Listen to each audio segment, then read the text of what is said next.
What's up YouTube, Little Candy Gamer here. Today I'm going to be discussing a couple of things with you. The first topic I'd like to touch on is pricing your artwork, and the second topic is probably a bit larger, and that is where to start when you're starting out with your art business. I did a vote on my Instagram story because I had quite a few topics in mind for today's discussion.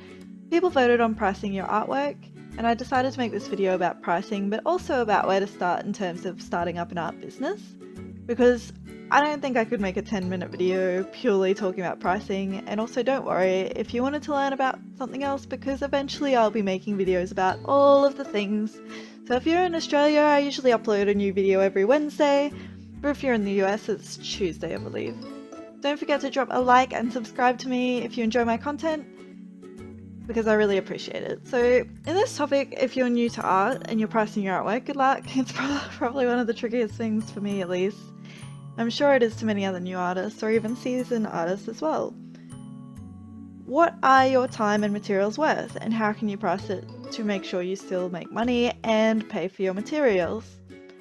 That's the hardest question of all, because for a long time you're either going to be running at a loss or sustaining your business just by replacing your materials. A common misconception is that you should be paid hourly. With art, it's very different, hence the starving artist reputation. I can't tell you what will work for you because every artist is different, but I can share my story of where I started, the mistakes that I made and what I learned from them.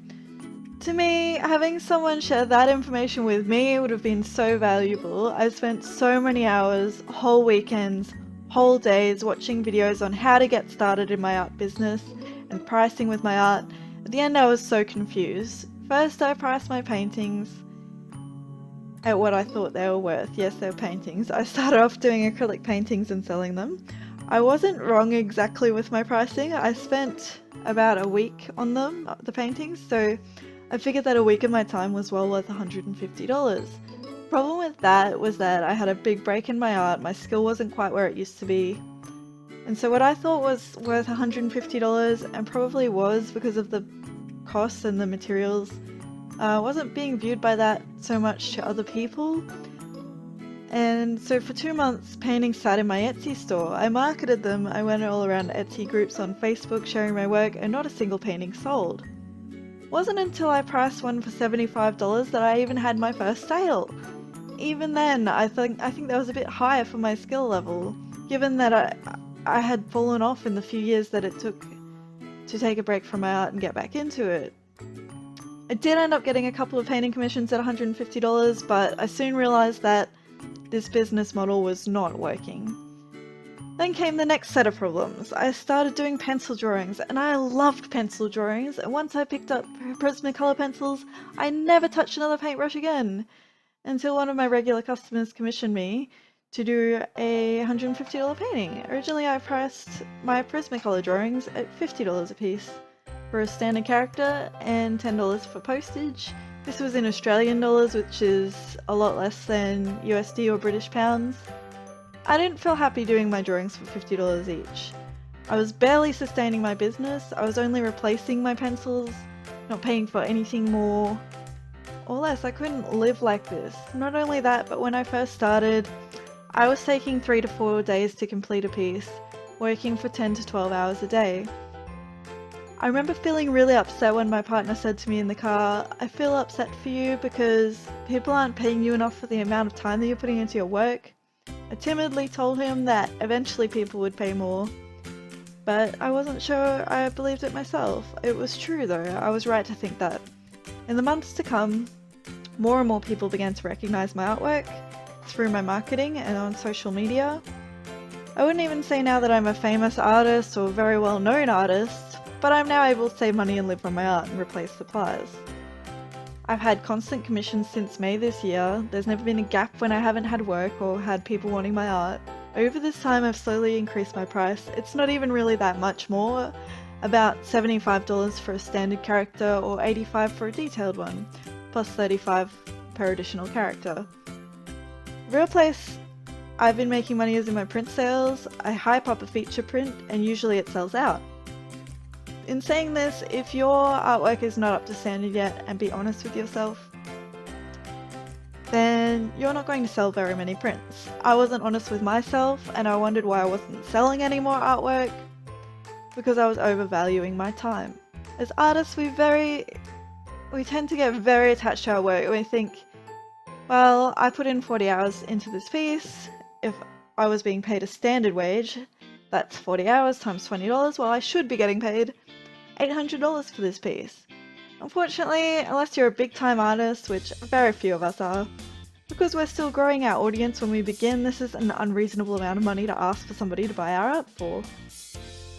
It's about quality and names for sure. If you've been painting or drawing for 15 years and your art's incredible, it makes people say wow, and people want to stare at it because of how beautiful it is, then sure, you can justify charging that amount of money. The truth is though, most of us don't start out that way. You want to make sure your art is affordable for the average person, because that's how you're going to make a name for yourself. Selling prints can be a great way to make up the difference for what you think you should have been paid in the first place for your artwork. The problem is you may encounter when you're trying to sell your artwork as prints is that prints are a dime a dozen.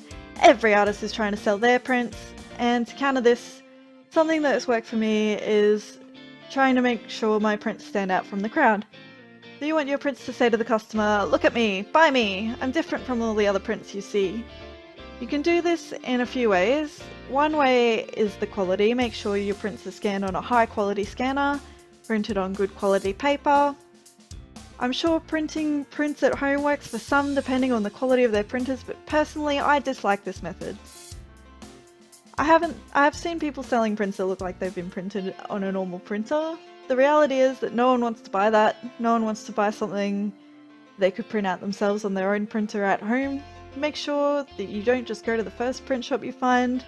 Try and do some research and find the place that best suits your needs. This advice is not for lazy people. If you want to make money, be prepared to work hard for what you want. So to summarize from the money perspective of things, your artwork is not always about what your time is worth, but rather than what the final product is worth to the customer who would like to buy it. Prints are a great way to make additional money to help you pay for the supplies and live, but you need to make your prints stand out, make them unique and different somehow so they stand out from other prints in the market, and customers are likely to buy yours over another artist, regardless of the quality of artwork to some extent. There are a few different ways that you can make your prints unique and special, so that it's something that people want to have. A few ideas could be printing it on something other than paper. I've heard of a guy printing his artwork on beautifully woven scrolls which rolled up and were tied together with ribbon. That's just something to think about. Let your creativity take you where you need to go with this. So there's no need to do everything exactly the same as everyone else. Be yourself, do what works for you.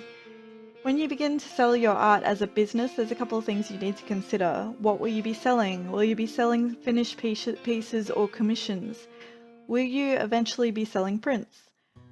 Before you even begin to sell your art, you'll need to come up with a business model. You need to figure out the answers to some questions. How much will I make doing this? How much will my art supplies cost? What are the outlay costs for packaging and equipment that I will need to start up?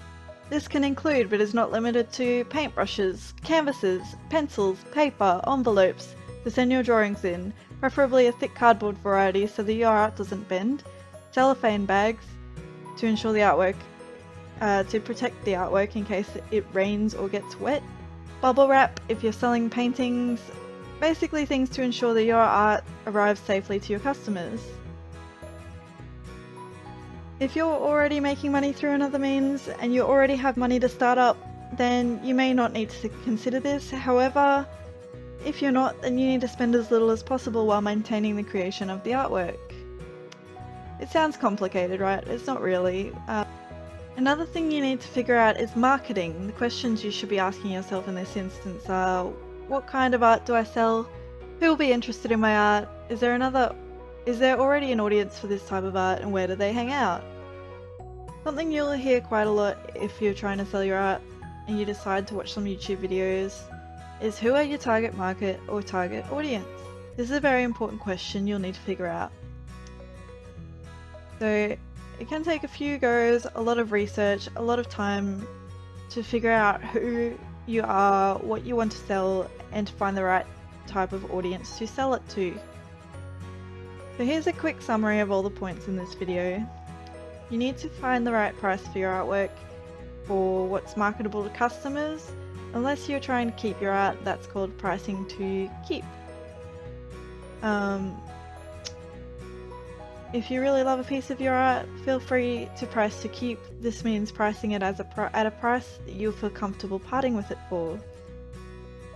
When starting your art business, it's important to consider all the things you need to purchase, work out what they'll cost, how quickly you can obtain them with your pricing model, how expensive your prints will be, and factor this into your expenses. You need to realize when you're starting out that prints have an outlay cost as well.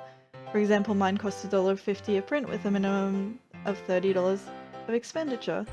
So usually I will spend at least $150 on prints. Maybe prints aren't something that you can afford right away. So who are your target audience? How will you market your art to them? How will you get the right people to see your art? This is easier than it's ever been in this day and age, with the world at your fingertips. And the last point I will just touch on again is making your prints unique so that customers want to buy your prints over another artist. The other artists may be on a higher level of skill than you, so what can you do to make your prints really unique? I think that's about all we have time for today. Please don't forget to drop a like and subscribe, and I'll see you next time on Little Candy Gamer.